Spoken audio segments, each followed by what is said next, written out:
What is going on, guys? It's the Mad Dragon. We're out of November. The November internationals have ended. International rugby feels like it's over for the end of the year, but not quite. Not quite, because we're not done yet, because, of course, what would the end of the year bring if not some big news in the world of international rugby? So why am I sideways, you say? Well, that's because we're going to cut over in a second and have a little bit of a look through something together. So there's been some big news come out today that Wayne Pivac has stepped down and Warren Gatland is going to come back in and take over the Wales coaching job potentially through to 2027, all the way through to the next World Cup following the France World Cup. It's some really big news, so I thought it'd be fun to go over some thoughts, some ideas. Of course, I welcome you guys to drop down your thoughts down in the comment section, because I'm sure there's going to be a big amount of news around this. This is quite a big shake-up. We'll talk about how we got to this stage and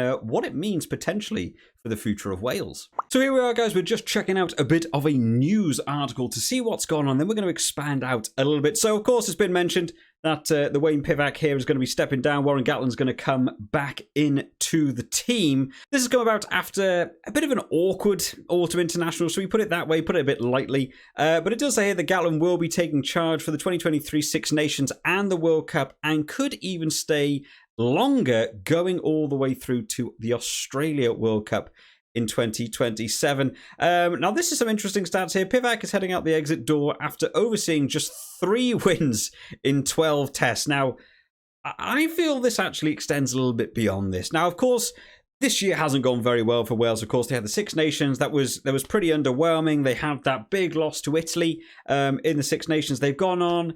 Didn't really have the best summer against South Africa. They managed to get 1 win there, but you know, the same team we see week in, week out for Wales playing, I think a lot of people saw as like a B team, South Africa. The autumn series really hasn't gone their way, and you know, 3 wins from 12 is a big sort of signifier of that.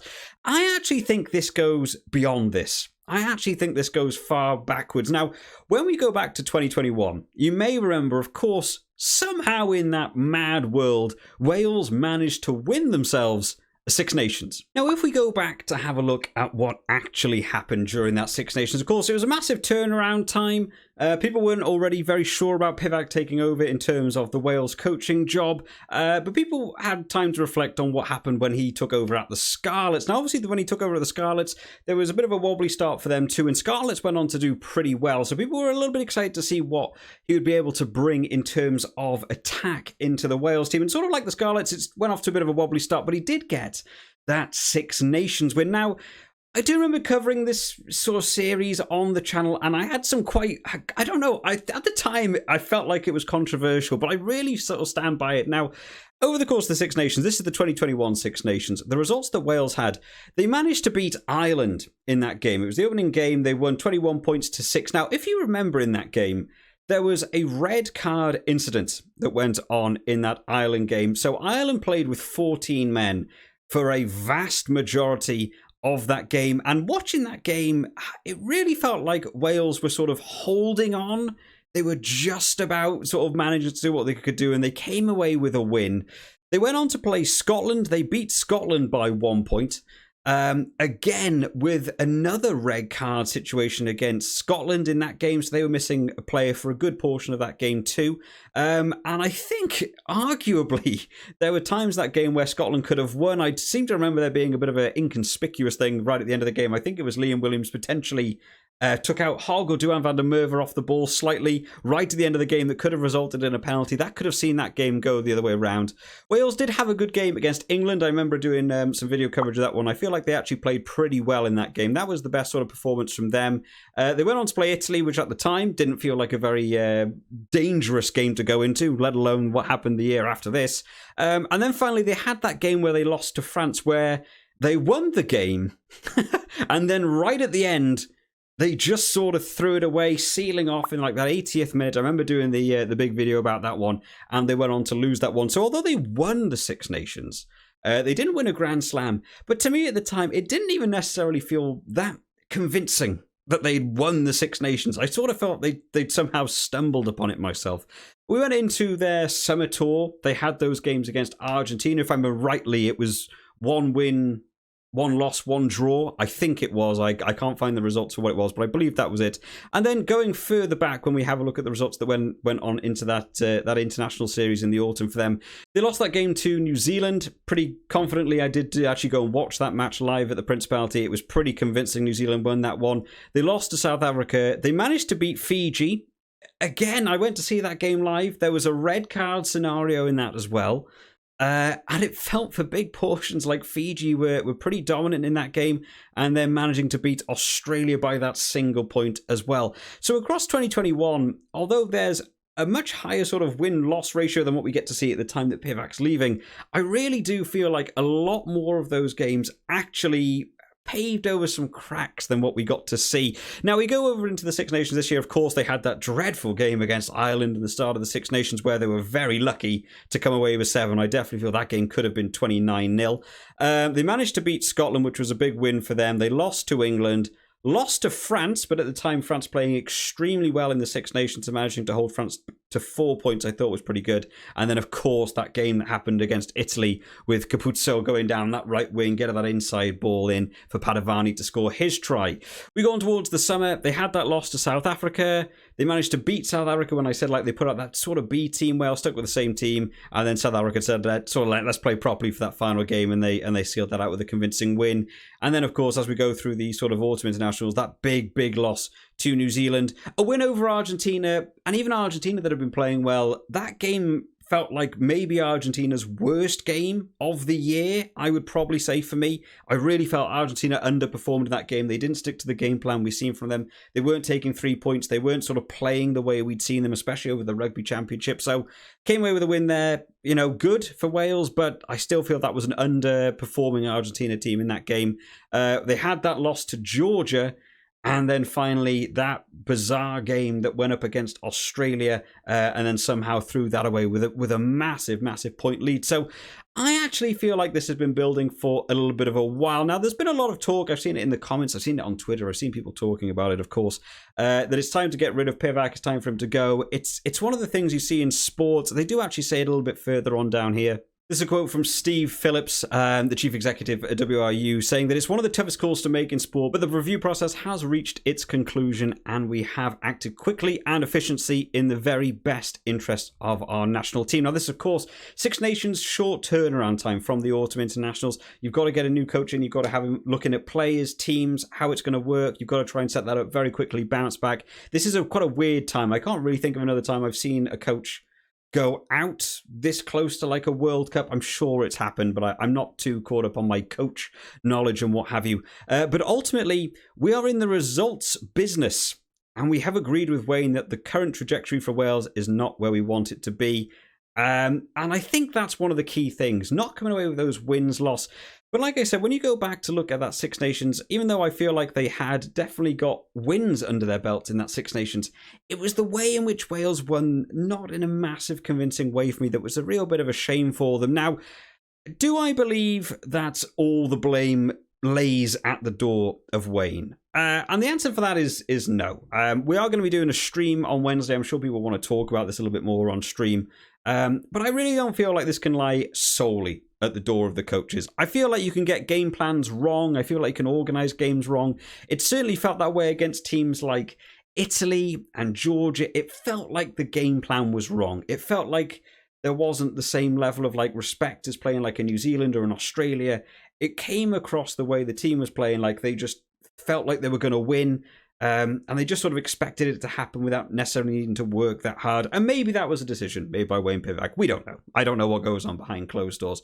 But I don't think this lies solely at the feet of Wayne. I think, of course, it's a nice scapegoat that you have in the world of international sport to just sack the coach and, hey, well, that's that done. We'll bring in a new coach and we start a fresh sort of deal.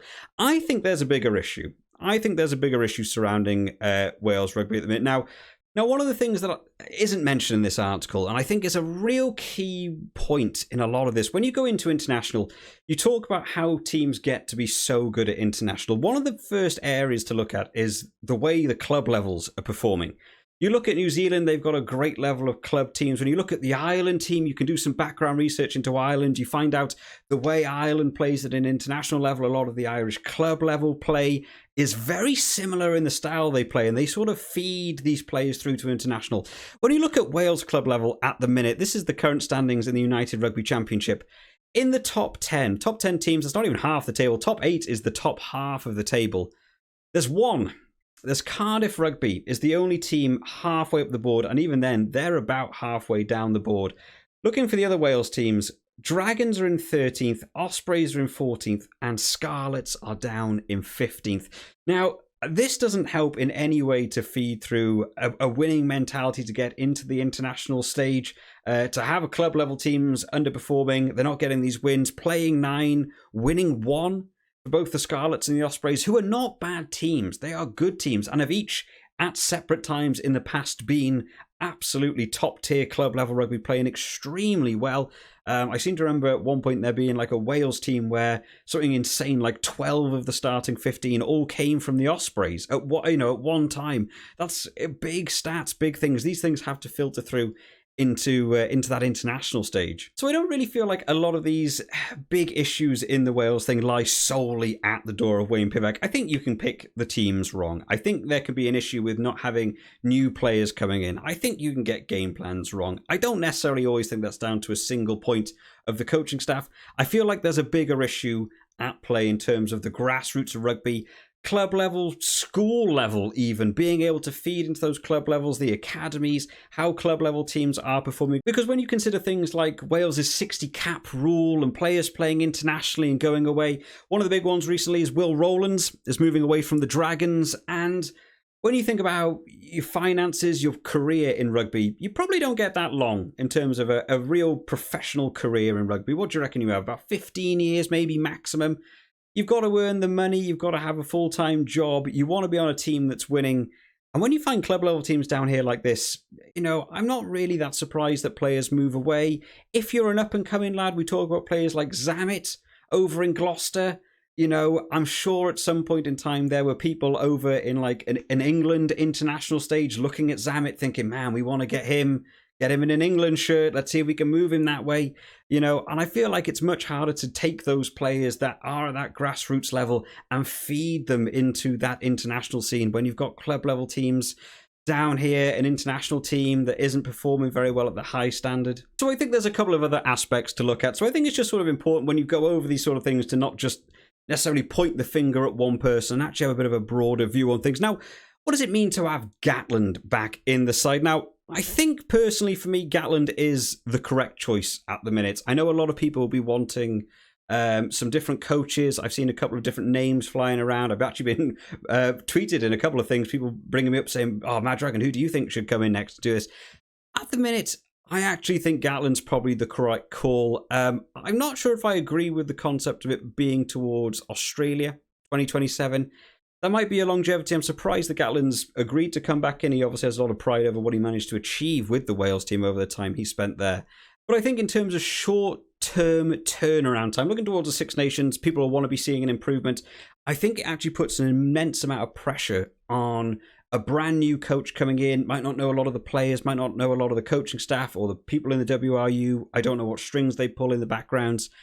I think that puts an immense amount of pressure on someone new coming in, expecting them to perform at the Six Nations, perform on the World Cup stage, and somehow make a massive impact. And I'm sure if they crashed and burned doing that, you'd see them sacked after the World Cup. It doesn't really give someone a fair shot.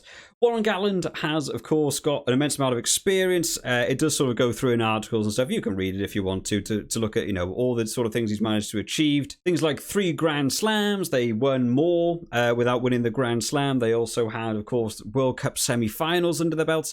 They've achieved a lot. I think this is probably quite a smart move on their part. Bring someone in who knows a lot around the team, a lot of the players already has that sort of bond. Probably just sort of settle down that ship a little bit. Just try and sort it out. Look at some extra players, look a little bit more broadly, and feed those players into the team. They even sort of add it in here literally about, how well they know them and how well they've worked together in the past. And I think it's a good short-term solution. Now, for me, unless you're really looking at this 2027 World Cup, I feel like what I would actually be doing here is I would want to be seeing the WRU pick a coach they want to actually replace Pivac. Who's going to be taking over afterwards? Let's say if Gatland doesn't want to carry on, who's going to be the guy that comes in afterwards and steps up to that plate? What I would want to be seeing here is to actually have Warren Gatland come in and fill in as that coach, and have someone else come in as maybe an assistant coach, maybe a co-coach, and actually watch how Pivac's going to be introduced and allow them sort of like a way to glide into it. Not necessarily having the pressure of running the team, not having all the media attention. Obviously, a lot of that's going to be on Gatland. But what you get to do is then actually get the coaches to synchronize up with these players. You get through the Six Nations together. You see how that performance worked. You work towards a World Cup together.